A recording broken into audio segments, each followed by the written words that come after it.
So, summation ng forces horizontal. So, we have the negative component ni TAC. That is cosine of 45 minus TBC cosine of 60 plus TCD cosine of 15 equals to 0. So, arranging, so we have negative TAC. O gusto nyo, alin ang ililipat nyo?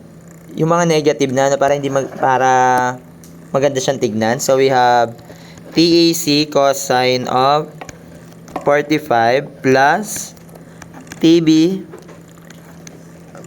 ba to? TBC cosine of 60 is equal to TCD. That is 30 by 9.81 cosine of 15. First equation. Then for our second equation, summation ng forces vertical is equal to 0 or along y.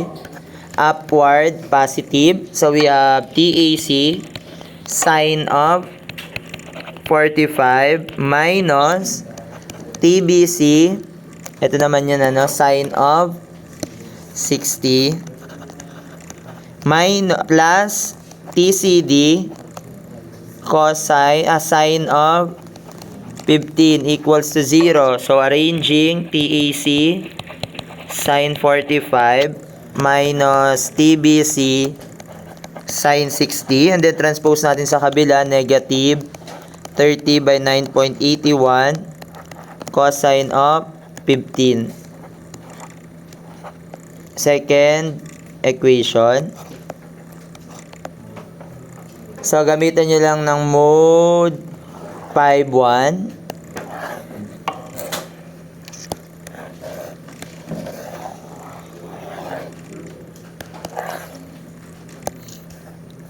So, masasolve nyo na dito si TAC and TBC.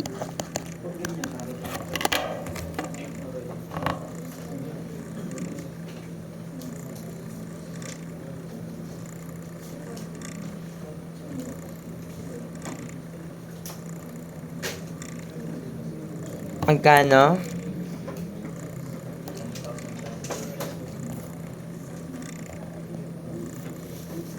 Ay, ba't cosine 15? Sorry, sine 15 pala.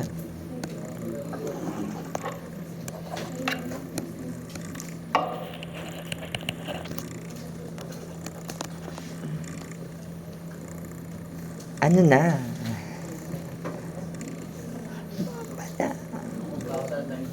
Ha?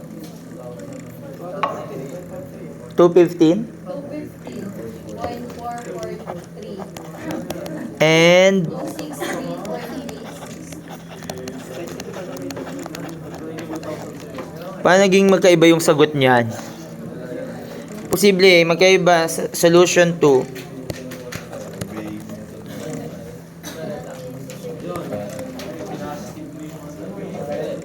Hindi ko alam kung anong method. Hindi naman sa kahit anong method bahala kayo, no?